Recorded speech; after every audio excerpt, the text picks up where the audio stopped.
하나님 말씀 보겠습니다. 빌립보서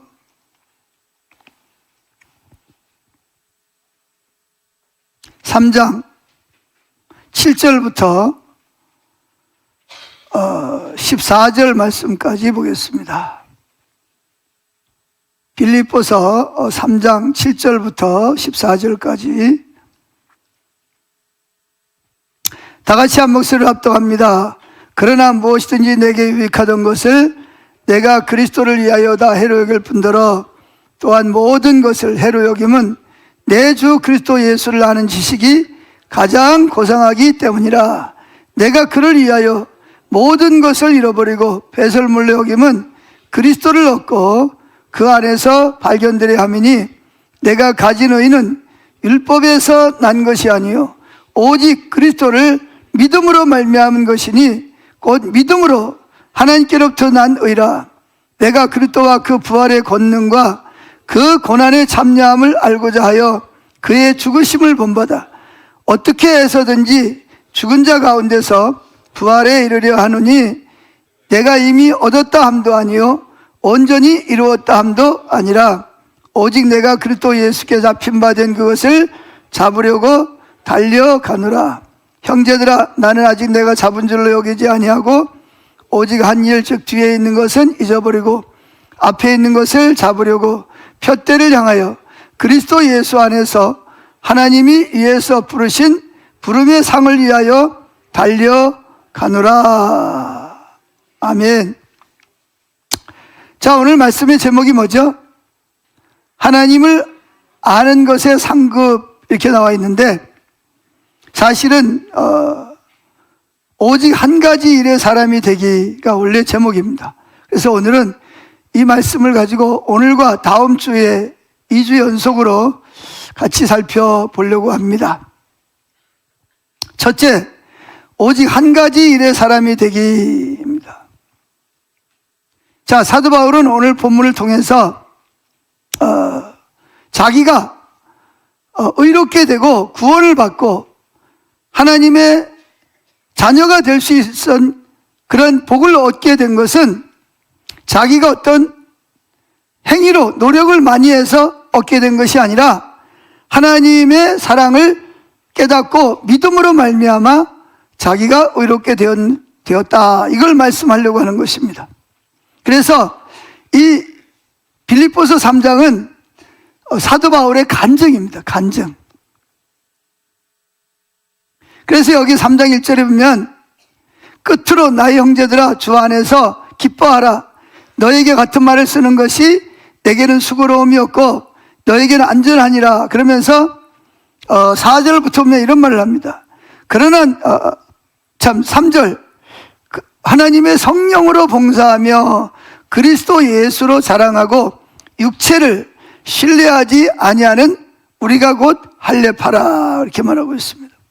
할례라는 것은 뭐죠? 아들이 태어나면 8일 만에 그 고추 끝을 잘라주는 것을 표피, 고추 끝이라고 하면 안 되지. 고추의 표피를 그걸 다른 말로 뭐라 그러죠? 포경수술이라는 것입니다. 표피 끝을 잘라주는 거예요. 그걸 왜 잘라줬냐? 하나님이 아브라함에게 내가 너와 내 언약을 맺은 것을, 그 언약을 몸에 지니고 살아가도록 하게 하기 위해서 이제 아브라함의 가족들은 물론이거니와 앞으로 아브라함의 후손들이 태어나면 남자는 누구나가 다 8일 만에 그 할례를 받도록, 그래서 내가 하나님과 언약을 맺은 백성이라는 것을 몸에 지니고 살아가도록 그렇게 할례를 받게 했습니다. 근데 이때 당시에는 많은 사람들이 예수를 믿어도 할례를 받아야 된다, 그렇게 주장하는 사람들이 많이 있었어요. 그래서 사도 바울은 거기에 반해서 할례는 마음에 해야 된다.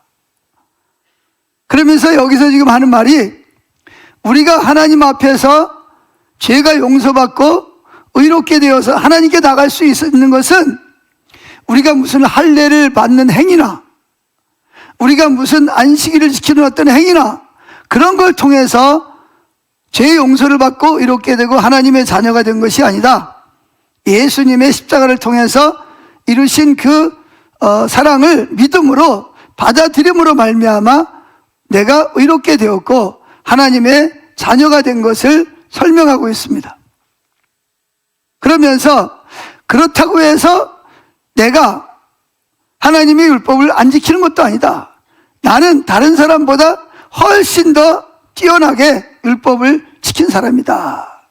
그렇게 말합니다. 자, 4절부터 읽어봅니다. 시작. 그러나 나도 육체를 신뢰할 만하며 만일 누구든지 다른 이가 육체를 신뢰할 것이 있는 줄로 생각하면 나는 더욱 그러하리니. 자, 육체를 신뢰한다는 말이 무슨 말이죠? 육체를 신뢰한다는 말이 무슨 말이에요? 이 말은 적어도 나는 하나님의 율법을 뭐 했다? 잘 지켜서 다른 사람보다 하나님 앞에 더 의로운 사람이다. 그런 얘기입니다. 즉 그걸 이야기하려고 그러는 거예요. 그래서 4절에 보면 그러나 나도 육체를 신뢰할 만한, 즉 나도 율법을 잘 지켜서 하나님 앞에 의롭다함을 받는다면 누구 못지아니하게 나도 육체를 신뢰할 만한 사람이다. 나도 행함으로 하나님 앞에 의롭다함을 받을 수 있는 사람이다. 그런 이야기입니다. 그래서 5절에 보면 이렇게 말합니다. 나는 8일 만에 할례를 받고 내가 할례 받은 사람이라는 거예요. 두 번째, 이스라엘 족속이고 베냐민 지파고 12지파 중에 조상이 있다는 거예요. 히브리인 중에 히브리인이고 율법으로는 바리새인이고 내가 얼마나 하나님 앞에 열심을 했냐면 교회를 박해하고 율법의 의로는 흠이 없는 사람이다. 내가 여러분들이 만약에 행함으로 의롭다를 받는다면 나는 여러분들보다 훨씬 더 뛰어나게 행함으로 뛰어난 사람이다. 그런 얘기입니다. 그런데 거기 7절 보면 그러나 반전을 합니다. 그러나 무엇이든지 내게 유익하던 것을, 유익하던 게 뭐죠? 위에서 말하는 거, 8일 만에 할례 받은 거, 베냐민 지파, 히브리인 중에 히브리인, 또 뭐예요? 열심 내는 것, 바리새이파, 그런 사람이지만 그런 내가 자부심을 가지게 하고 나를 의롭게 할 수 있다고 생각하는 모든 것들을 어떻게 했다? 해롭게 여겼다는 거예요. 7절 그러나 무엇이든지 내게 유익하던 것을 내가 그리스도를 위하여 다 해로 여길 뿐더러. 8절 또한 모든 것을 해로 여김은 내 주 그리스도를 예수를 아는 지식이 가장 고상하기 때문이라. 내가 그를 예수를 위하여 모든 것을 잃어버리고, 즉 모든 게 뭐예요? 위에서 말한 8일 만에 할례 받은 거, 이스라엘 족속, 베냐민 지파, 히브리인 중에 히브리인, 율법으로는 바리새인, 열심으로는 교회를 핍박했던 이 모든 것들을 뭐로 여긴다? 배설물과 같이 여긴다는 거죠. 그런 것 때문에 내가 구원을 받고 의롭게 되는 게 아니라는 거예요. 그럼 내가 무엇으로 말미암아 이렇게 되냐? 어떻게 된다는 거죠? 9절 그 안에서 발견들이 하미니 내가 가진 의는, 내가 의롭게 될 수 있었던 의는 뭐라고요? 율법에서, 율법을 지킨 것에서 나온 것이 아니고 오직 그리스도 예수를 믿음으로 말미암은 것이니 곧 믿음으로 하나님께로부터 난 의라. 그런 이야기입니다. 그러니까 내가 구원을 받고 의롭게 된 것은 내가 율법을 지키고 내가 무슨 뭘 했기 때문이 아니라 오직 예수님이 나를 사랑하셔서 내 죄를 위해 십자가를 죽으시고 부활하신 그 예수님의 사랑을 받아들임으로 내가 의롭게 된 것이다. 그런 이야기입니다. 자, 여러분들이 율법을 다 지켜서 구원받을 수 있는 사람이 있을까요? 없을까요? 있을까요? 없을까요? 한 명도 없습니다. 모든 사람이 다 죄를 범하였음에, 그랬어요. 죄를 범한 사람은 뭘 받아야 되죠? 죄값을 치러야 됩니다. 죄값이 뭐죠? 사망입니다. 여기서 말하는 사망은 단순히 죽는 걸 말하는 게 아니라 뭐 하는 거예요? 죽어서 어디 가는 거예요? 심판을 받고 지옥에 가야 되는 운명이라는 거예요. 그러니까 아주 작은 죄든 큰 죄든 죄는 똑같습니다. 죄를 지으면 다 하나님의 심판을 받아야 된다는 거예요. 그런데 내가 구원을 받은 것은, 내가 의롭게 된 것은 내가 그 율법을 지켰기 때문이 아니라 예수님의 그 십자가의 공로를, 뭐예요? 그 사랑을 내가 깨닫고 믿음으로 받아들였기 때문에 내가 뭐가 됐다? 내가 의인이 됐고 구원받게 됐고 하나님의 자녀가 될 수 있었다는 것입니다. 아멘. 자, 오늘은 그래서 첫째로 오직 한 가지 일의 사람이 되기. 자, 대부분이 우리는 인생을 살아가면서 뭐 여러 가지 많은 직업을 갖습니다. 이 직업을 가졌다가 또 합당하지 않은 이 직업도 갖고, 취미 생활도 이거 하다가 안 되면 다른 취미를 하기도 하고, 또 뭐 우리는 여러 가지 많은 그런 다양한 선택을 하게 됩니다. 왜 그러냐? 즐거움을 위해서 그런 거예요. 즐거움을 위해서. 우리가 음식을 먹을 때도 맛집이라는 게 있잖아요. 그죠? 왜 맛집을 찾아가죠? 그 집 음식이 많은 사람들이 좋아하는 음식이기 때문에, 좋아하는 음식을 만들기 때문에 맛집이 되는 거예요. 그게 결국은 뭐냐? 그래서 우리는 자신을 즐겁게 하기 위해서 여러 가지 일을 합니다. 여기 뛰어다니고, 뭐 취미생활도 하고, 공부도 하고, 뭐 자기를 즐겁게 하기 위해서 여러 가지 많은 일을 합니다. 또 직업도 자기가 좋아하는 직업을 가지기 위해서 노력을 합니다. 그리고 여가 활동을 하고 여행을 다니고. 그러니까 우리는 어떤 한 가지 일에 집중하기보다는 많은 경험을 쌓기를 원합니다. 사회에서도 뭐 우리 회사 들어오기 전에 인턴 생활을 하거나 많은 경험한 사람을 회사에서 뽑기도 합니다. 그건 좋은 의미죠. 심지어 그리스도인들도 영적인 믿음의 생활은 물론이거니와 그들의 사역 속에서 뭐 이것도 하고 저것도 하고 뭐 많은 일을 합니다. 이 교회가 어떻더라 그러면 그 교회 가고, 저 교회가 어떻더라 그러면 저 교회 가고. 그래서 사역을 하는 것도 이 사역도 했다가 저 사역도 했다가 자기가 좋아하는 사역을 많이 합니다. 그러나 오늘날 교회를 향한 하나님의 부르심은 분명합니다. 그게 뭐냐? 우리를 여기저기 쫓아다니는 것을 그만하고 하나님을 향한 확고한 헌신의 마음을 개발하도록 하는 것입니다. 그게 뭐냐? 우리 삶의 목적이, 최우선적인 목적이 바로 예수 그리스도를 알고 그분을 사랑하는 것이 되어야 된다는 거예요.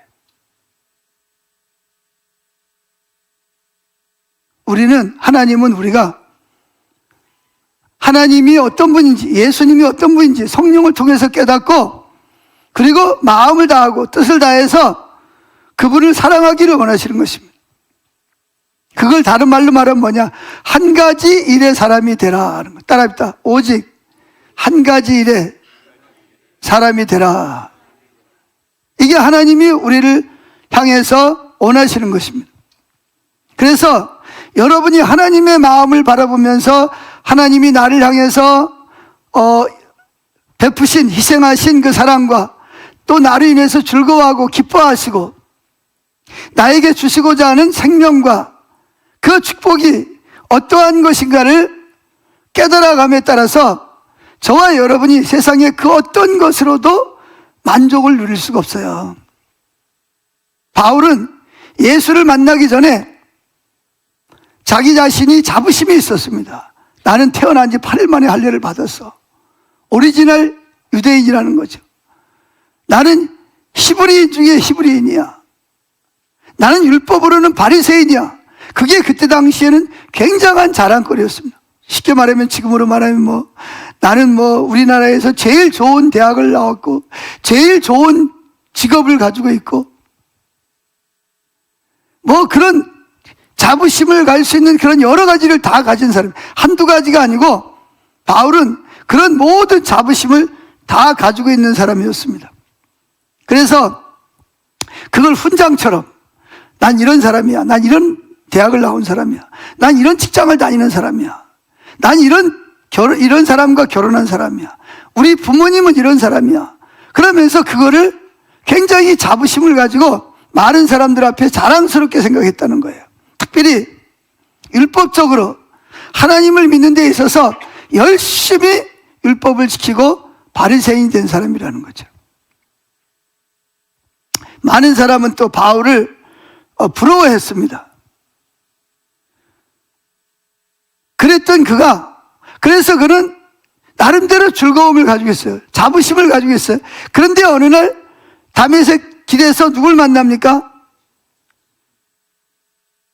자기가 이단이라고 생각했던 예수 그리스도가 부활하신 주님을 만나는 거예요. 실제적으로. 그분을 만나면서 이 바울의 인생이 완전히 달라버립니다. 왜 달라지냐? 예수를 만나기 전까지만 하더라도 율법을 지키고 교회 가서 이것저것 봉사를 하고 헌신을 하고 하는 바리새인으로서의 삶을 살아가는 것에 대해서 자부심을 가지고 즐겁게 살았는데, 그 예수님을 만나고 예수님과의 친밀한 교제를 나누면서 예수님이 십자가의 사랑을 깨닫는 순간, 지금까지 자기를 만족하게 했던, 그 자기를 즐겁게 하기 위해서 했던 모든 것들이 주님을 만나는 즐거움과 비교해 볼 때 이건 도저히 비교가 안 되는 거예요. 그래서 바울이 뭐라고 말하고 있냐, 이렇게 말합니다. 7절부터 다시 읽어볼까요? 시작. 그러나 무엇이든지 내게 유익하던 것을, 즉 나를 즐겁게 하고 나를 자부심을 갖게 했던 것을 내가 누구를 위해서? 그리스도를 위하여다 해로 여기고, 즉 그리스도를 만나기 전에는 그런 것들이 나를 즐겁게 해주는 최고인 줄 알았다는 거죠. 최고의 즐거움인 줄 알았다는 거예요. 그런데 그 예수를 만나고 나서 더 이상 그런 것들이 나를 즐거움을 주지 못하는 것이 됐다는 거예요. 그럼 뭐가 바울을 가장 즐겁게 했냐? 예수 그리스도. 그분이 자기를 가장 즐겁게 하는, 그분을 만날 때, 그분과 교제할 때, 그분을 사랑할 때 자기 마음속에 참된 안식이 있었고 평안이 있었고 승리가 있었고 기쁨이 있었다는 거예요. 그래서 내가 예수를 만나기 전에 추구했던 그런 것들이 나를 즐겁게 하고 기쁘게 했는데, 예수를 만나고 나서는 그런 것들을 뭐하게 여겼다? 해로 여겼다는 거예요. 8절 읽어봅니다. 시작. 또한 모든 것을 해로 여김은 내 주 그리스도 예수를 아는 지식이 가장 고상하기 때문이라. 예수 그리스도, 그분이 나의 승리고 그분이 나의 안식이고 그분이 나의 기쁨이고 그분이 나의 행복인 것을 발견한 이후에는, 전에 예수님을 만나기 전에, 예수님이 나의 가장 큰 모든 것이 되기 전에 나를 즐겁게 했던 것들이 더 이상 내 마음에 만족을 줄 수 없는 것이 됐다는 거예요. 전에는 먹는 것 풍족하면 됐어, 입는 것, 좋은 명품 가방, 뭐 비싼 옷 사고 다니는, 그게 자부심이었어요. 또 내가 좋은 직장에 다니는 거, 내 자녀들이 좋은 대학에 다니는 거, 그런 것들이 자부심이었는데, 기쁨이었는데, 예수를 만나고 나서부터는 더 이상 그런 것들이 나를 만족하게 해줄 수 없는 것을 깨닫게 되었다는 거예요. 오히려 환경적으로 볼 때는 다른 사람이 나보다 훨씬 더 행복하고 즐거울 것 같은데, 오히려 내가 더 즐거워하고 내가 더 만족해하고 내가 더 기뻐하는 거예요. 그래서 바울은 결단을 하는 겁니다. 무슨 결단을 하냐? 8절. 또한 모든 것을 해로 여김은 내 주 그리스도 예수를 아는 지식이 가장 고상하기 때문이라. 내가 그를 위해서 모든 것을 잃어버리고 배설물로 여김은 그리스도를 얻고 그 안에서 발견되려 함이니 그랬습니다. 그러면서 뭐라고 말하죠? 내가 의롭게 된 것은 뭐 때문이 아니다? 그렇죠. 내가 의롭게 된 것은 과거처럼 율법을 지켜서 뭐한 것이 아니다? 의롭게 된 것이 아니라는 거죠. 그럼 어떻게 의롭겠다? 오직 그리스도를 믿음으로 말미암은 것이니 곧 믿음으로 하나님께로부터 난 의라, 그런 얘기입니다. 오직 예수를 믿음으로 말미암아 하나님 아버지께서 나를 의롭게 하시고 나를 새롭게 하셨다는 거예요. 여러분, 우리가 한번 생각을 해보세요. 우리가 구원 받으려면 누굴 통하지 않으면 구원을 못 받죠? 예수님을 믿지 않으면 구원을 못 받습니다. 지금도 여러분이 예배가 하나님께 드려지려면 누가 필요해요? 예수님의 보혈이 필요합니다. 그래서 구약시대에는 하나님 앞에 나가려면 반드시 뭘 들고 나가야 되죠? 짐승의 피를 가지고 나가야 됩니다. 짐승을 잡아서 피를, 내 죄값을 치르고 화목제물을 치르고 그 다음에야 하나님께 나갈 수 있어요. 그렇지 않고 나가면 하나님 앞에서 바로 죽임을 당합니다. 죄값으로 인해서. 그런데 우리가 피를 가지고 나오지 않지만 우리는 누굴 의지해서 나오죠? 기도할 때나 하나님 앞에 은혜의 보좌 앞에 나갈 때 모든 것이 예수 그리스도의 십자가의 사랑의 피를 공로를 의지해서 오늘도 우리가 하나님 앞에 당당히 나아갈 수 있는 자격을 얻은 거예요. 예수 그리스도의, 그래서 사도행전에도 그런 말 했잖아요. 오직 예수 그리스도 외에는 다른 구원받을 만한 이름을 우리에게 주신 일이 있다 없다? 없다는 거예요. 그래서 하나님께서 오직 예수 그리스도를 통해서만 우리가 죄 용서를 받고 하나님께 나갈 수 있는 자격을 받고 우리 기도가 하나님께 상달되려면 예수 그리스도의 피가 필요합니다. 내 예배가 하나님께 받아들여지려면 예수의 피가 필요합니다. 내가 마지막 날 하나님 앞에 서려면 뭐가 필요해요? 예수님의 피가 필요합니다. 예수 그리스도의 십자가의 그 사랑의 피가 아니면 우리는 누구에게 하나님 앞에 의롭다함을 받을 수도 없고 구원받을 수도 없고 기도가 응답될 수도 없어요. 오직 우리는 예수 그리스도 피로 말미암아 그 공로로 말미암아 하나님의 자녀가 되고 은혜가 되었기 때문인 것입니다. 그래서 바울은 뭐라 그러냐? 나는 이제 과거에 자부심을 가졌던 모든 것을 다 내려놓고 오직 누구만을 위해서 예수 그리스도를 알고 그분을 사랑하는 삶이 나의 전부가 되기로 결단했다는 거예요.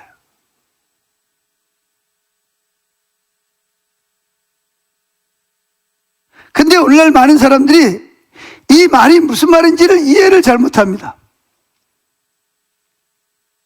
여러분들 오해하지 마세요. 예수 믿는다 그래서 가족도 필요 없고 돈도 필요 없고 직장도 필요 없고 그건 이단들이 하는 이야기고, 하나님은 우리가 예수를 믿지만 결혼도 해야 되고 자녀도 낳아야 되고 직장생활도 해야 되고 공부도 해야 되고 일도 해야 됩니다. 아멘. 그런 걸 통해서 또 우리에게 즐거움을 주세요. 기쁨을 주세요. 또 그런 걸 통해서 하나님 영광을 받으세요. 그런데 중요한 것은 그런 것들로 인해서 즐거움이 되지만, 그러나 주님과의 만남을 통해서 주님의 그 십자가의 사랑을 통해서 주님 안에서 누리는 그 기쁨과 만족은 비교가 안 된다는 거죠. 비교할 수 없다는 것이에요. 그래서 어떤 사람들은 그런 이야기를 합니다. 질문을 하죠. 왜 당신은 그렇게 시간을 낭비하십니까? 교회 다니세요. 다니는데 적당히 좀 다니세요. 그렇게 너무 빠지지 말고, 오늘 여기처럼 오직 한 가지 일의 사람이 돼야 됩니다. 그러면 뭐라 그러죠? 그건 지혜롭지 못한 일이라고. 예수도 믿어야 되지만 다른 것들도 좀 추구해야 되지. 너무 위험한 거 아닙니까? 그렇게 이야기를 하는 사람들이 있습니다. 근데 여러분들이 분명히 이해해야 할 것은 여러분들의 삶의 목적이 분명해야 됩니다. 그래서 목적이 이끄는 삶이라는 책이 있습니다. 여러분, 목적을 세우면 그 목적이 여러분의 삶을 이끌어갑니다. 근데 목적이 없으면 이리 갔다 저리 갔다 저리 갔다가 방황을 하게 되죠. 그래서 저와 여러분의 삶은, 예수 믿는 사람들은 분명한 목적이 있어야 됩니다. 그 목적이 뭐죠? 오직 예수 그리스도를, 그분을 사랑을 알고 그분을 뭐 하는 거예요? 사랑하는 거예요. 그래서 바울의 고백처럼, 오늘 아침에 식사하고 오셨죠? 왜 식사하셨어요? 배가 고파서? 당연히 배가 고파서 먹죠. 근데 왜 배가 고프면 밥을 먹어야 되죠? 사도 바울은 이렇게 고백하고 있습니다. 나는 밥을 먹는 목적이 배가 고파서 먹는 게 아니다. 맛이 있어서 먹는 게 아니다. 왜 먹는 거예요? 하나님을 기쁘시게 하기 위해서 먹는다. 따라합시다. 하나님을 기쁘시기 위해서, 기쁘시게 하기 위해서 음식을 먹는다. 물을 마시는 거, 단순히 목이 말라서 마시는 게 아니라, 맛이 있어서 먹는 게 아니라, 나는 누구를? 나를 기쁘게 하고 나를 구원하기 위해서 자신의 모든 것을 내어주신 예수 그리스도를 사랑하기 때문에, 그래서 뭐 한다? 음식을 먹는다. 할렐루야.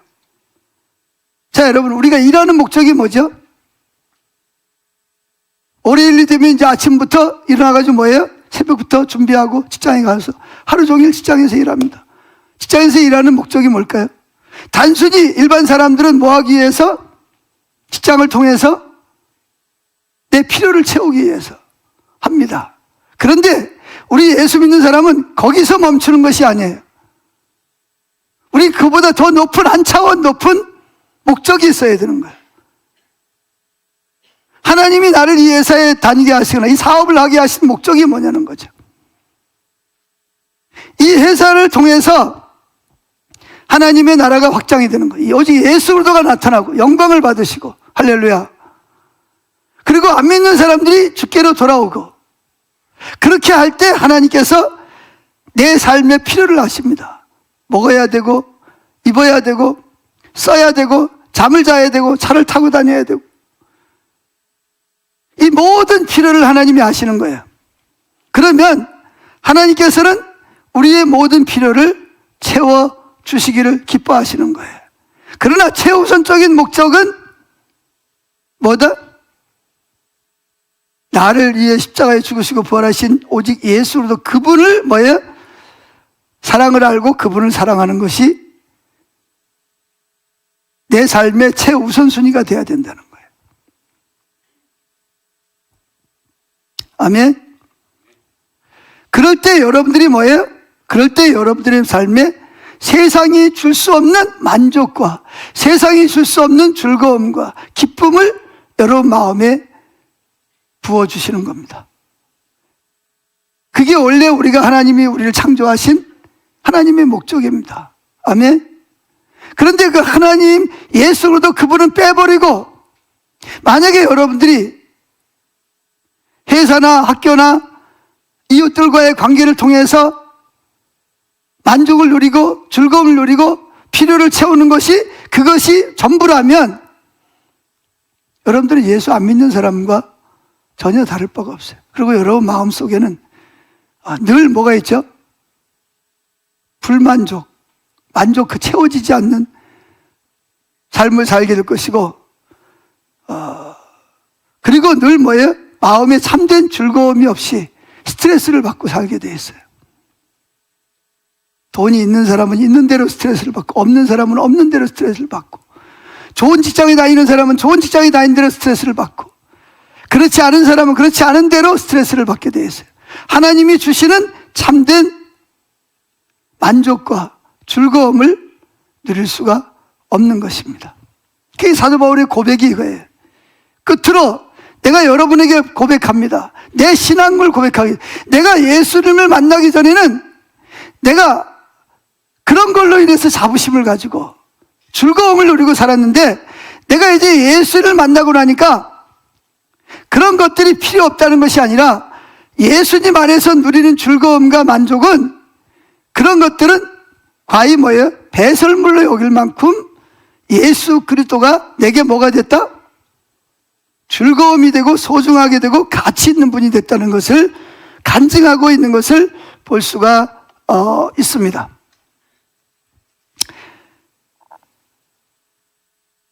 저도 그럴 때가 있어요. 저도 이게 주님을 찾고 주님과 친밀한 교제를 나누다 보면 그런 고백을 합니다. 주님, 저는 주님 한 분이면 만족합니다. 저는 오직 주님만 구합니다. 주님만이 나의 만족입니다. 그런 고백을 합니다. 그리고 실제로 주님 때문에 즐겁고 기쁘고 행복하고 만족합니다. 근데 주님을 떠나면 어떻게 돼요? 주님도 필요하지만 뭐도 필요해요? 돈도 좀 있어야 되겠고, 좀 집도 좀 있어야 되겠고, 좀 세상 즐거움도 좀 필요하지 않겠습니까? 이렇게 나가는. 내가 만약에 그런 쪽으로 갔다 그러면 나는 지금 뭐예요? 주님과의 관계가 안 될 때 그런 거예요.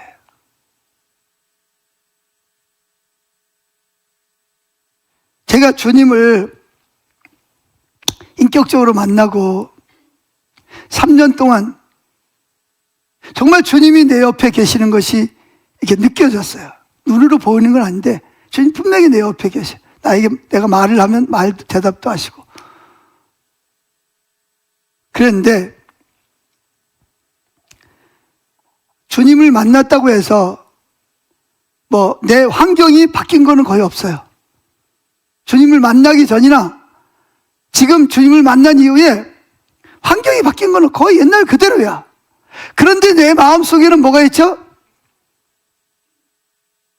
주체할 수 없는 기쁨이 넘치는 거예요. 그 기쁨이 뭘로 나타나냐? 얼굴에 웃음으로 나타나는 거예요. 그래서 우리 동네 사람들이 날 보고 저 영식이가 예수 믿더니 미쳤어. 왜? 그때는 이게 신장로가 뭐예요? 이게 아스팔트를 안 깔아가지고 돌이 막 우퉁퉁하고 그랬잖아. 그죠? 가다가 막 밤 같은 데 가다 보면 돌뿌리 걸려가지고 넘어진단 말이에요.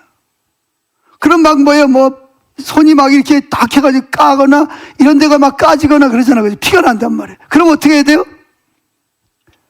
인상을 쓰고 뭐 화를 내야 되는데 그때 마음속에서 뭐가 흘러나와요? 그 기쁨이 넘치는 거예요. 그래서 나도 모르게 주님 감사합니다. 어떻게 보면 뭐가 감사한지는 모르겠어 하여튼. 그런데 마음속에는 뭐가 올라와요? 기쁨이 넘쳐서 감사합니다 그러고 사는 거예요. 그러니까 이게 일반 사람들이 볼 때는 이해가 안 되는 거야. 제 지금 환경을 볼 때는 뭐가 즐겁고 기뻐하냐는 거지. 뭐가 감사할 일이 있냐는 거예요. 그런데 쟤를 보면 항상 뭐예요? 쟤보다 훨씬 더 뭐예요? 자기 집도 있죠. 논도 있죠. 밭도 있죠. 웬만한 거 다 가지고 있는 자기들은 늘 인상 쓰고 그것 때문에 싸우고 화나고 그러는데 쟤는 뭐예요? 늘 그냥 싱글벙글하고 그냥 즐겁다 그러고 감사하다 그러고. 그러니까 그들의 입장에서는 이해가 안 되니까 딱 튀어나오는 말이 뭐냐? 영식이가 뭐 했다? 미쳤다 이렇게 말해요. 제가 졸지에 미친놈이 돼버린 거예요.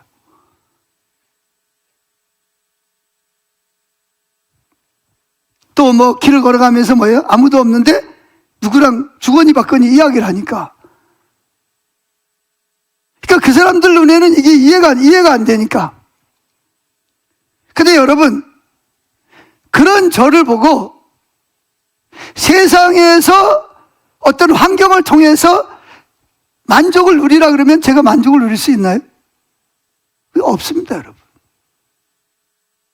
그때는요, 아무리 유혹이 오고 좋은 이야기를 하더라도 이것과는 바꿀 수가 없어요, 주님과는. 나 무엇과도 주님을 바꿀 수 없어요. 그러잖아요, 그죠? 바꿀 수가 없어요. 다시 옛날로 돌아갈 수도 없어요. 이미 이 주님이 누군지를 알아버렸어. 그 즐거움, 그 행복을 경험한 거야. 그러니까 예수 믿는 사람들이 그 오직 예수, 오직 한 가지 일의 사람이 될 수밖에 없는 것입니다. 그런데 이거를 경험하지 못한 사람들은 교회를 다닌다 할지라도 이해가 안 되는 거죠. 그러니까 주님만으로 만족이 안 되니까 자꾸 다른 것을 찾는 거예요. 요즘에 보면 뭐 가정이 참 깨지잖아, 그죠? 그 가장 많이 깨지는 이유가 뭐 애도 때문에 그렇잖아요. 결혼했으면 자기 아내와 자기 남편으로 만족해야지. 자꾸 다른 남자, 다른 여자. 왜? 사람이라는 것은 완전히 만족할 수가 없어요. 사람 다 변하잖아요. 결혼하기 전에는 뭐예요? S라인이라도 결혼해가지고 애 낳고 그럼 뭐예요? 펑퍼짐해지잖아요. 그죠? 배도 나오고. 남자도 마찬가지예요. 결혼하기 전에는 눈이 뼈가지고 이 남자가 제일인 줄 알았는데 결혼하고 보니까 성질도 더럽지. 능력도 없지. 그러니까 뭐예요? 능력 있고 잘생긴 다른 사람을 좋아하게 돼 있는 거예요.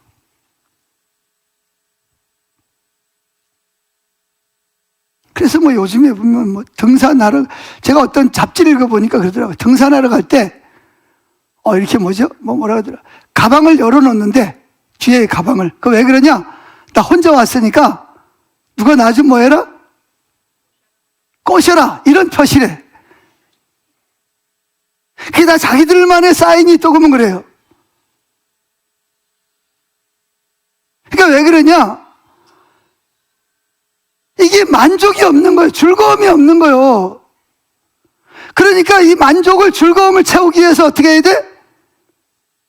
다른 것들로 즐거움을 채워야 되는 거예요. 근데 성경은 분명히 말합니다. 뭐라고 말하죠?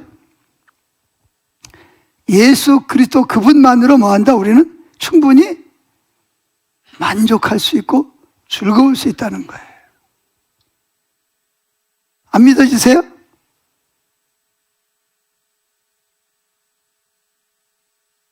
그게 안 되면요, 우리는 자꾸 뭐예요? 마음이 다른 쪽으로 자꾸 쏠릴 수밖에 없어요.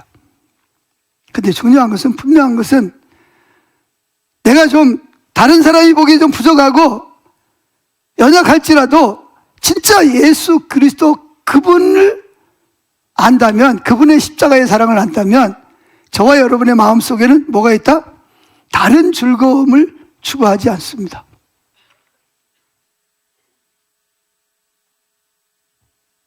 그러다 보니까 많은 사람들이 교회는 다니고 예수는 믿지만 이 말씀을 제일 부담스러워합니다. 자, 마태복음 22장 37절 읽어봅시다. 시작. 예수께서 이르시되 내 마음을 다하고 목숨을 다하고 뜻을 다하여 주 너의 하나님을 사랑하라 하셨으니 이것이 크고 첫째 되는 계명이요. 자, 뭘 다하고? 마음을 다하고 또 목숨을 다하고 뜻을 다하여 뭐예요? 뜻이라는 거는 뭐예요? 내 시간, 재능, 물질, 내 모든 것을 다 뜻이라 그런 거예요. 이걸 다 해서 누굴 사랑해라? 하나님을 사랑하라는 거예요. 왜 하나님을 사랑하라는 거죠? 그것이 저와 여러분이 창조된 목적이고, 그렇게 할 때 저와 여러분이 뭐가 있다? 생명이 넘치고 복이 넘치고 은혜가 있고 참된 즐거움과 만족한 삶을 살 수 있기 때문이라는 것입니다. 저도 이 말씀을 읽으면서 주님을 만나기 전, 주님을 알기 전에는 그런 생각이, 야, 하나님 좀 너무 이기적이다. 아니, 그때는 이제 제가 어머니하고 살았으니까, 아니, 나를 낳아준 어머니도 좀 사랑해야 되고, 내가 결혼하면 아내도 사랑해야 되고, 자녀도 사랑해야지. 어떻게 다 하고 다 해서 하나님만 사랑하라 그러냐? 야, 하나님 너무 이기적이다. 욕심이 많네. 마음이 부담스럽더라고요. 말은 안 했어요. 혼날까봐. 말은 안 하지만 내 마음에 그런 마음이 있었어요. 그런데 제가 주님을 만나고 그 예수 그리스도 그분을 만을 목적으로 삼기로 결단하면서 그렇게 된 원인이 뭐냐면 주님의 그 사랑을 발견하고 내가 주님을 사랑하게 되니까 하나님께서 왜 나에게 마음을 다하고 목숨을 다하고 뜻을 다해 주 너의 하나님을 사랑하라 그랬는지 뜻을 이해하게 되더라고요. 왜냐? 그렇게 오직 한 가지 사람이 될 때만 뭐예요? 내 삶에 참된 즐거움이 있고 삶의 가치가 있고 만족이 있기 때문에 그런 거예요.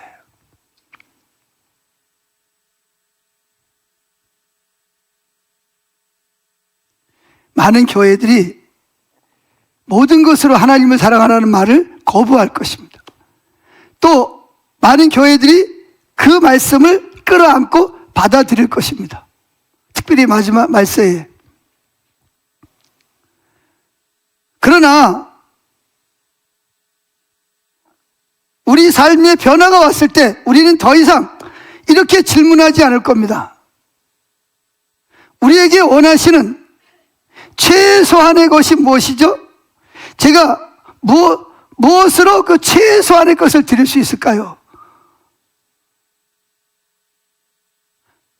오직 한 가지의 사람이 되지 못하는 사람들은 하나님 앞에 시간을 들이든 재능을 들이든 물질을 들이든 다 쓰고 나를 위해서 쓰고 남는 거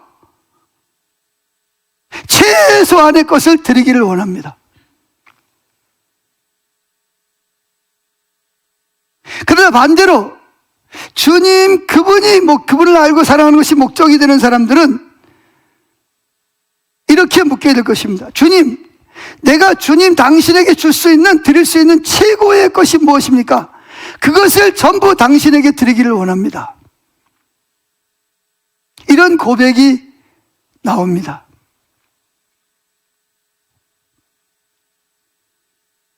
저는 여러분들이 한 가지를 위해 사는 즐거움을 발견할 수 있는 저와 여러분이 되시기를 축복합니다. 두 번째, 세상에서 가장 비싼 예물이 있습니다. 그게 뭘까요? 그 예물의 모델로서 다윗과 세 용사를 꼽습니다. 다윗이 이제 사무엘 선지자로부터 왕으로 기름 부음을 받았어요. 근데 사울 왕이 여전히 살아있잖아요. 그러니까 사울 왕이 그 소식을 듣고 가만히 있겠어요? 다윗을 죽여야 된다는 거죠. 그래가지고 다윗에게 반역자 누명을 씌워가지고 3,000명의 정예 부대를 이끌고 다윗을 죽이려고 쫓아다니는 거예요. 다윗이 7년 동안 쫓겨다녔습니다.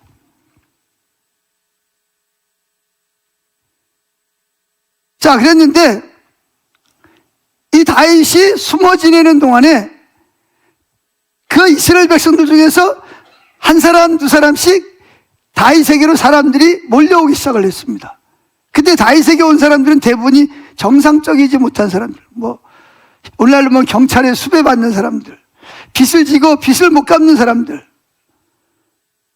세상에서 인정받지 못하는 사람들, 그런 사람들이 한 사람, 두 사람씩 다윗에게로 몰려오다 보니까 나중에는 600명이 되는 사람들이 몰려와서 600명의 가족을 데리고 온 거예요. 다윗은 그들을 어떻게 여겼어요? 가족으로 받아들이고 그들을 사랑하고 그들에게 비전을 심어주고 그들에게 하나님의 사랑을 깨우쳐주고 그들이 살아야 될 목적을 가르쳐줬습니다. 그러면서 그들의 삶이 바뀌었어요. 그런데 어느 날 밤이 됐습니다. 동굴 안에 들어가서 이제 불을 피워놓고 이제 모닥불이 피고 있습니다.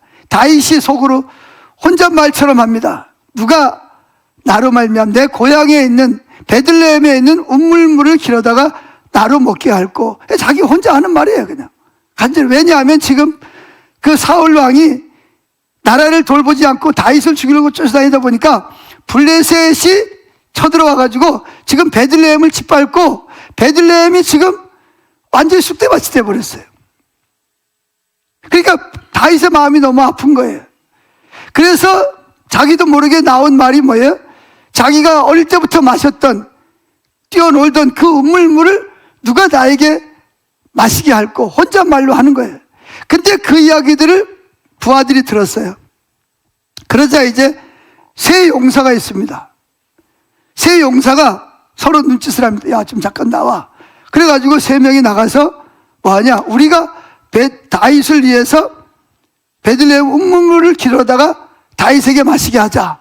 그래가지고 칼을 들고 이제 다윗에게는 말도 안 하고 베들레헴으로 갔습니다. 베들레헴에 가서 보니까 우물가에 가서 보니까 불을 환하게 켜놓고 적군들이 그냥 수백 명이 우글우글 하는 거예요. 그걸 보는 순간 마음에 뭐예요? 두려움이 들었어요. 야, 저기 갔다가 어떻게 저들을 뚫고 들어가서 우물물을 길어오지? 그러다가 죽으면 어떡하지? 두려움이 들었을 겁니다. 아, 이건 불가능한 일이야. 그런 생각도 들었을 거예요. 그런데 그들로 새 용사로 말미암아 그걸 극복하게 한 게 뭐죠? 극복하게 한 것은 다름이 아니라 다윗을 향한 사랑하는 마음입니다. 다윗이 우리를 이렇게 사랑한 것 깨달아지고, 우리가 다윗을 사랑하고 존경하기 때문에 우리가 물을 길어다가 목숨을 걸고 물을 길어다가 다윗에게 줬을 때 다윗이 그 기뻐하는 모습을 보고 싶은 거예요. 그래서 그걸 생각하는 순간 두려움이 사라지고 용기가 막 올라옵니다. 그래서 뭐예요? 세 명이서 결국은 그 적진을 뚫고 들어갑니다.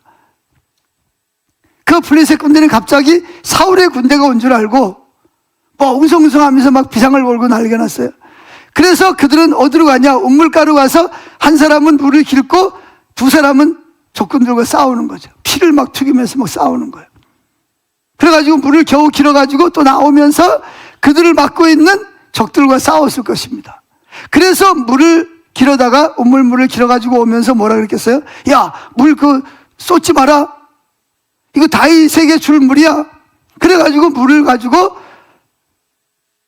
드레박채로 가지고 다윗에게로 와서, 다윗 장군이요, 우리가 베들레헴에 있는 우물물을 길어왔습니다. 물을 마시지요. 라고 물을 다윗에게 주었을 때 다윗의 마음에는 정말 지금까지 경험하지 못한 진한 사랑의 감동이 흘러넘쳤습니다. 그는 눈물이 글썽글썽한 모습으로 그 세 용사를 향해서, 아니 여보시오, 도대체 당신들이 무슨 짓을 한 거예요? 도대체 당신들이 만약에 거기 가서 칼에 맞아 죽었더라면 당신들의 자녀가 고아가 될 뻔하지 않았어? 당신들의 부인은 과부가 될 뻔하지 않았어? 왜 그렇게 무모한 짓을 했습니까? 그러면서 다윗이 뭐라 그러죠? 이 우물물은 내가 마실 수 있는 물이 아닙니다. 이건 당신들의 피기 때문에 이거는, 이 물을 받을 수 있는 분은 오직 한 분, 하나님밖에 없습니다. 그래서 하나님의 제단에 갔다가 부어 드리게 됩니다. 사무엘하 23장에 보면 이런 내용이 나옵니다. 자, 여기에서 중요한 것은 이 세 용사는 안 해도 됩니다.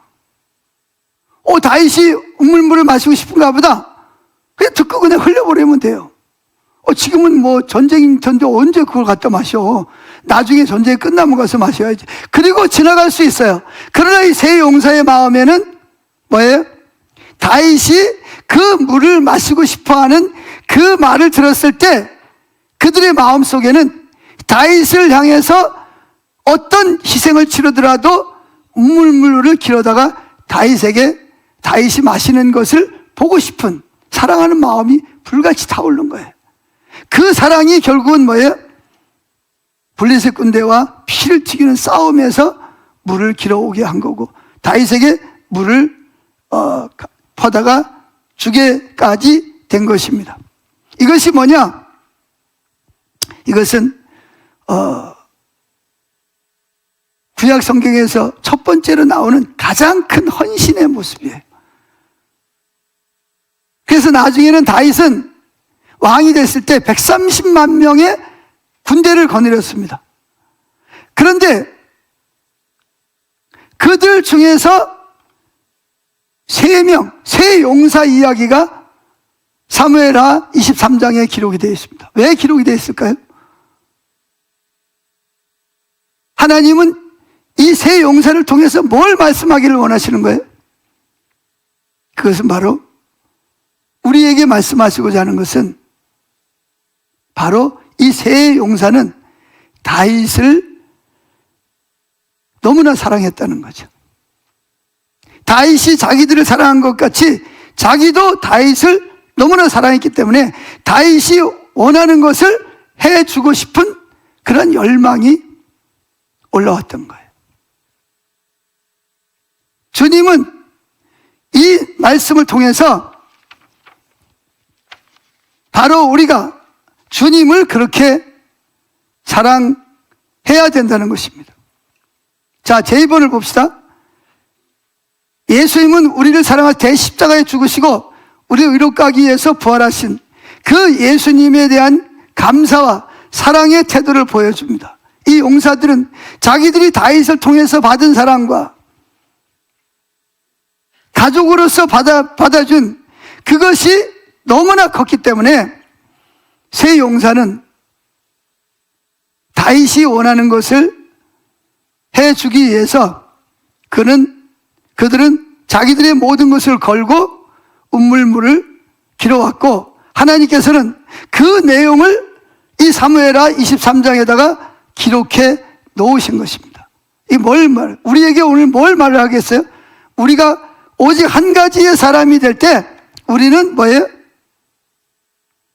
세상이 어떻게 돌아가든 누가 뭐라 그러든 주님, 그분을 사랑하기 때문에 그분이 원하는 삶을 살기로 결단할 뿐만 아니라 어떠한 유혹과 핍박이 오더라도 주님을 위한 삶을 살 수밖에 없게 되어진다는 것을 설명하고 싶은 것입니다. 자, 1번입니다. 사랑하는 여러분이요, 우리가 예수님 십자가의 사랑에 의해서 완전히 넋을 잃어버릴 때에만 우리는 그분을 향한 엄청난 용기를 발휘할 수 있습니다.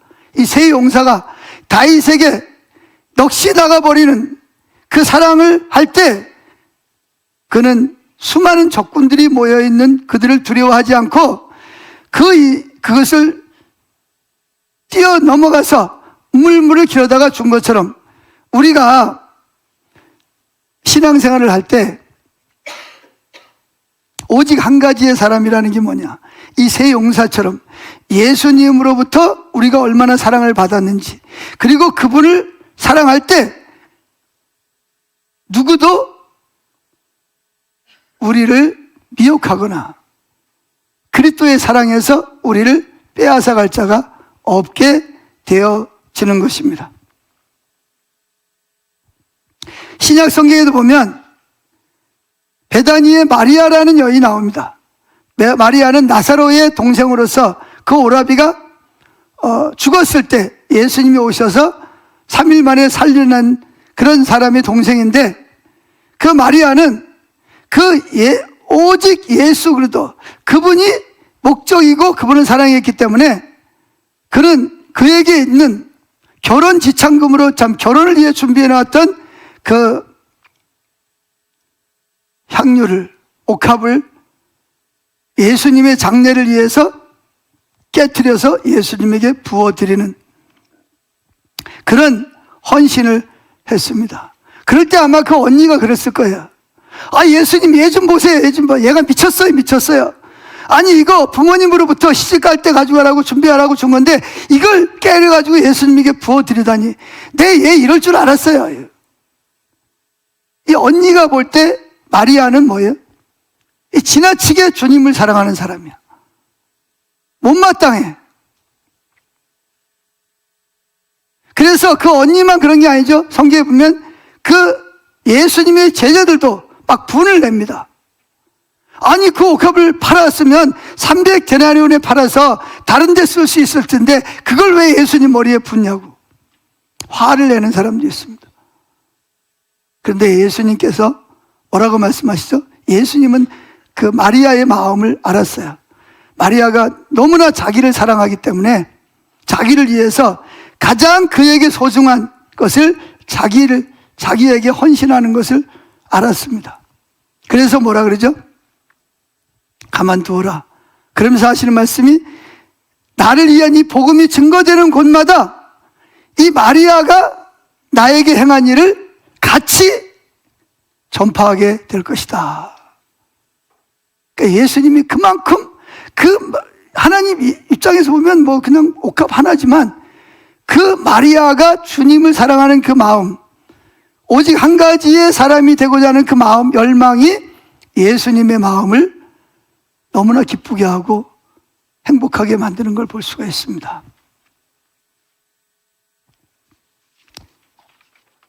세 번째, 오직 예수님의 사랑에 감동하여 주님의 사랑을 사랑하는 사람에게 주시는 상급이 있습니다.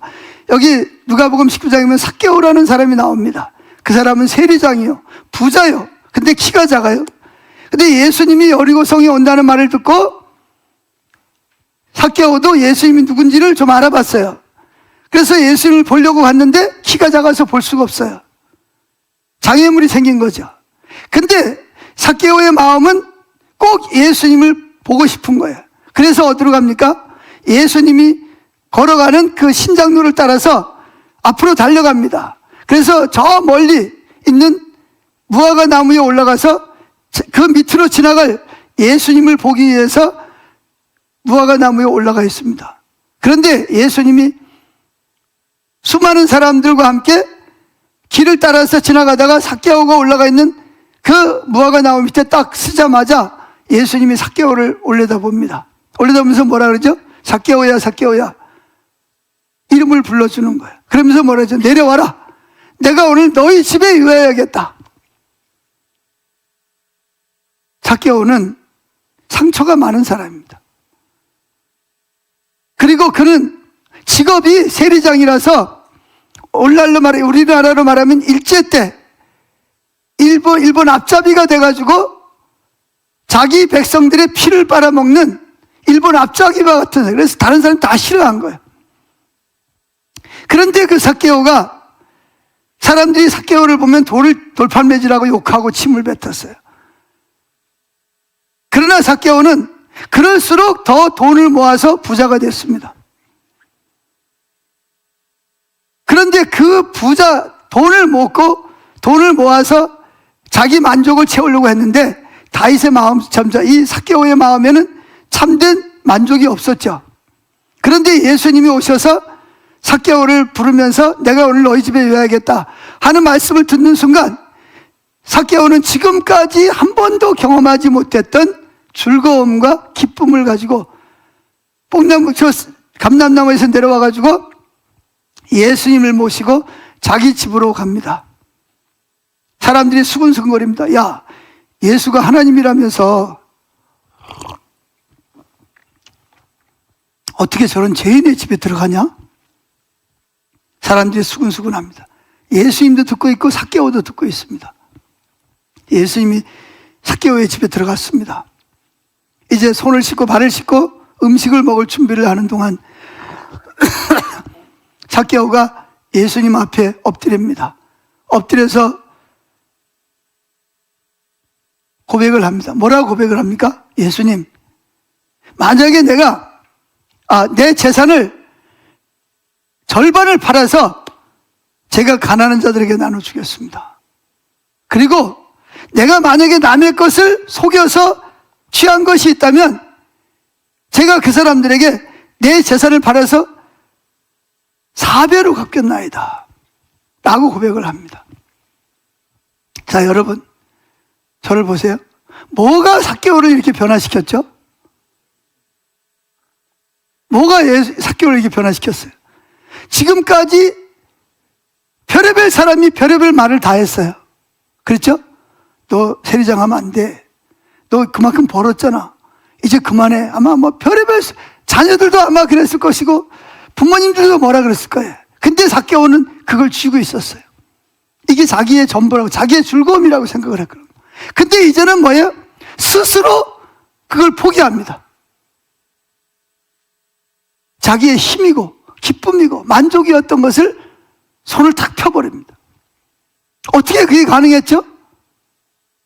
뭐가 그렇게 했어요? 그렇죠. 예수님의 그 사랑.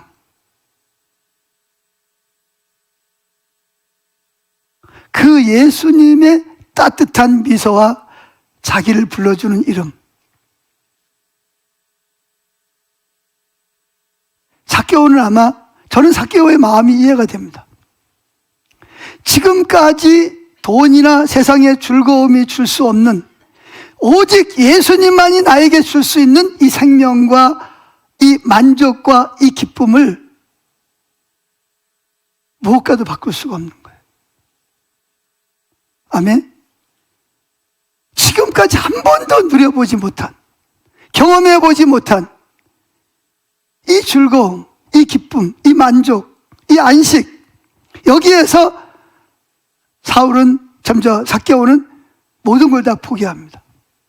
오직 누구만으로? 예수님 당신 한 분만으로 만족합니다. 그때 예수님이 뭐라 그러죠? 이렇게 말합니다. 자, 읽어봅시다. 8절부터 읽어보죠. 누가복음 19장 8절부터 시작. 삭개오가 서서 주께 여짜오되 주여 보시옵소서, 내 소유의 절반을 가난한 자들에게 주겠사오며 만일 누구의 것을 속여 빼앗은 일이 있으면 내 갑절이나 갚겠나이다. 지금 삭개오가 예수님 앞에 서서 있을 수 없는 말을 하는 거예요. 가족들도 놀랐을 거예요. 아마 자기 자신도 놀랐을 거예요.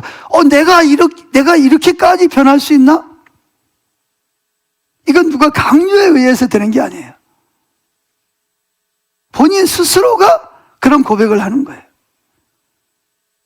자, 9절. 그랬더니 예수님이 뭐라 그러죠?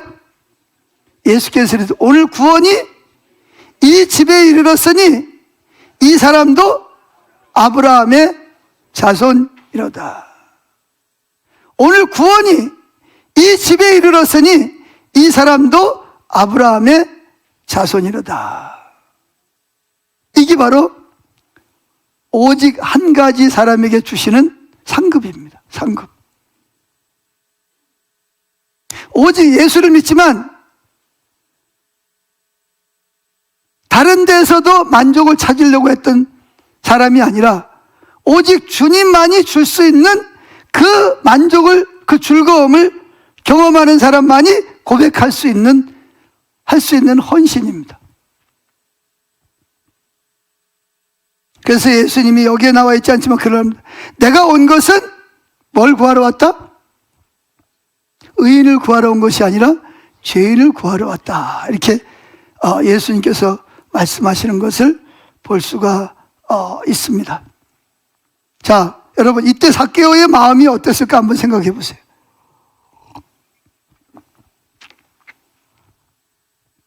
삭개오가 그 이후에 어떻게 살았는지 모르지만 어떻게 살았을 것 같아요?